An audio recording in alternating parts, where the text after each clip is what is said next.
everybody, what is up? It's your host, Marco Alvarado. I welcome all of you, my fellow closers, to close out the week with me here on Closing Out the Week. I'm closing out your week in style with some stories that are pertinent to the week, this previous week. It's been a crazy one in the US of A. It's been a weird week. A lot of conservatives are dying from not wearing masks after they make remarks saying, I don't wear no masks. And I'm talking specifically about Herman Cain, the sex offender himself, who had to literally drop out of the 2016 race to be the Republican nominee because of so many sexual assault allegations levied against him. He just dropped out. People forget. So rest in peace, Herman Cain, if you can find peace wherever you are. And also the co-founder of the co-founder of Turning Point USA, a right-wing, arguably far-right wing, like blog or, news outlet. If you could even call them a real news outlet. It's more of just like a student group, really.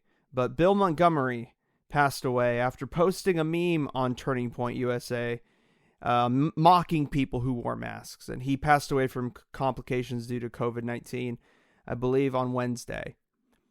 Both gentlemen died on Wednesday. So wear your masks. That's not even the first story, honestly. That's just a little teaser for you. Just how crazy this week's been.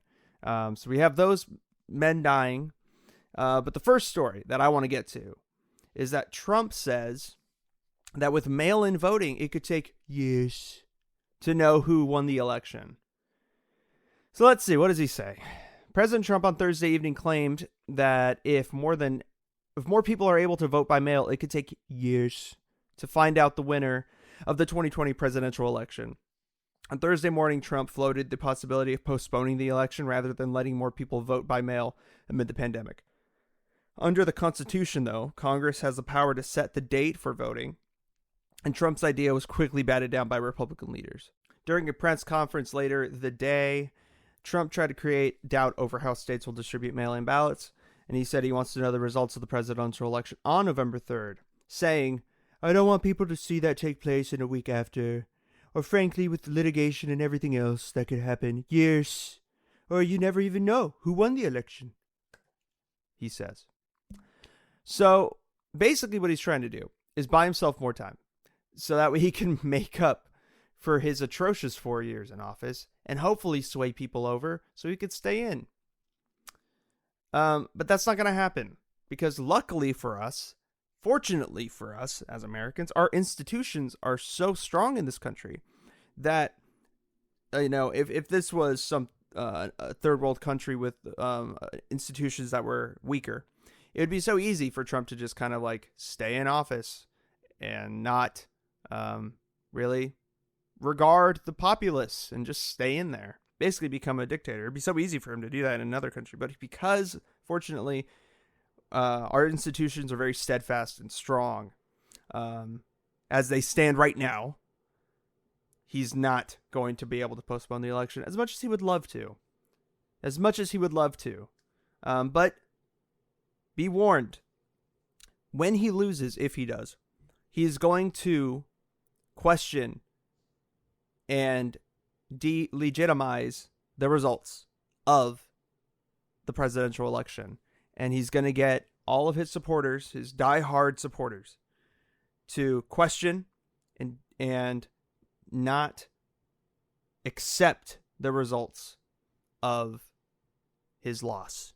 If he does, which it's looking like he will, because that leads us into our second story of this episode. And that is that a poll puts Biden over Trump in 6 swing states. So a new poll shows former Vice President Joe Biden with a lead over President Trump in 6 key swing states. In May, a poll from Redfield and Wilton Strategies put Biden, the presumptive Democratic presidential nominee, ahead of Trump in 6 states. Trump won in 2016. Arizona, Florida, Michigan, North Carolina, Pennsylvania, and Wisconsin. Redfield and Wilton Strategies' July poll shows Biden still ahead in all of those states and even widened it in Arizona, Florida, and Michigan.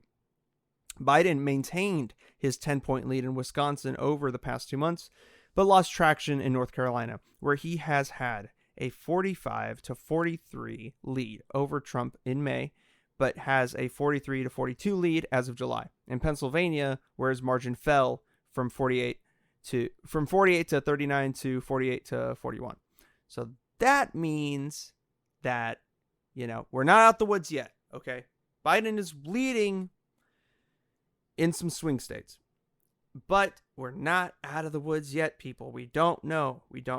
And as for what I think about this whole election, am I excited to vote for Joe Biden? Hell no. I am not excited to vote for that guy. But, there's a little thing called balance, right? And that's what our country prides itself on, having a balanced system. You don't swing too far right. You don't swing too far left. You stay kind of in the middle, you see. And right now, we are pretty fucking far right. We are. You can look to just how strong our military structure is in this country, and how much funding there is to the military, which is a social program, but far more conservative people are in favor of keeping the budget as it is. That's just one example, okay? But we are in Trump's president, for Christ's sake. So right now, we are pretty far right. So we need to swing that pendulum the other way. And it's looking like there's some Supreme Court justices that may pass away in the next couple of years. We got to be ready for that. If the Supreme Court justice flips, or not even flips, if it bolsters its conservative leanings, it's going to make things very difficult in this country going forward for the next 30 years, probably. It's going to be difficult to pass any sort of progressive legislation, make any sort of progress in terms of policy.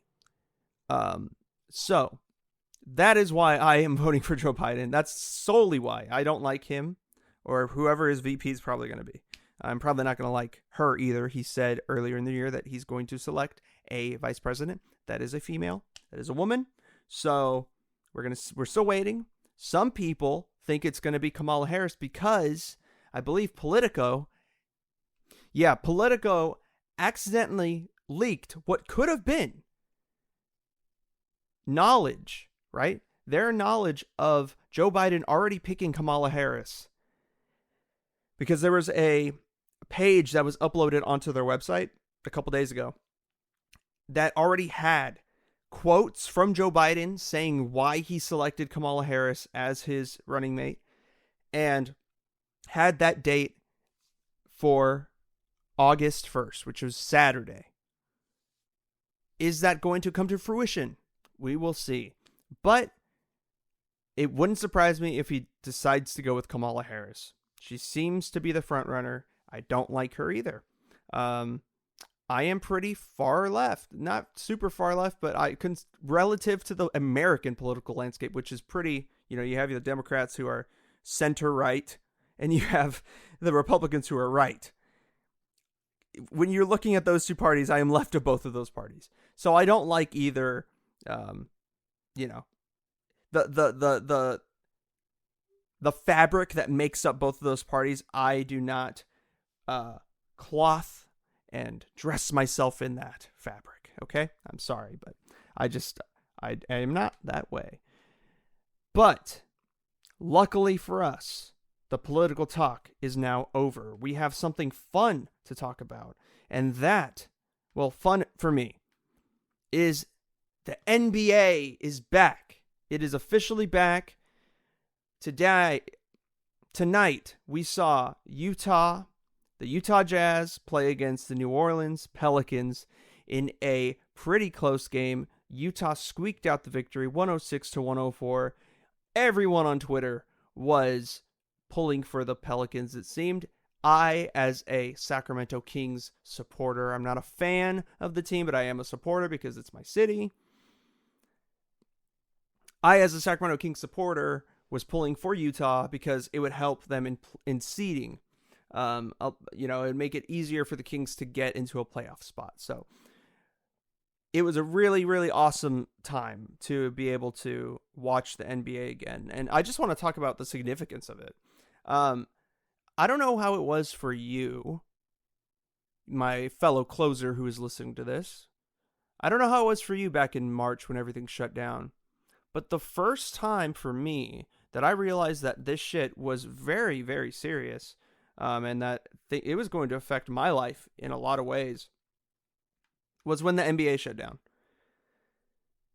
That was like the marker for me, at least. And I know for a lot of people, a lot of my friends, that was the point where in which we were all like, okay, it's real. And to see the NBA back, especially given everything that's happened since that point, everything with Black Lives Matter, everything with Trump now, COVID is just getting worse because people don't want to be considerate.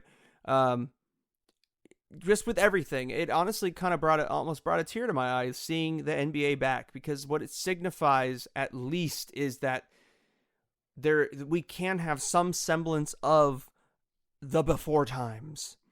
To a degree, it is possible. These things are possible, and the NBA is a multi-billion-dollar organization, whatever you want to call it. But they have billions of dollars at their disposal to create a bubble like this, and to be able to come back in these conditions, make sure that everybody is tested within that bubble, make sure that everyone's safe.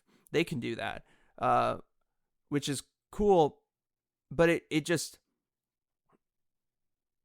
makes me wonder the future of other sorts of entertainment, such as music. I am a musician, as most of you know who have listened to this podcast, and it makes me wonder.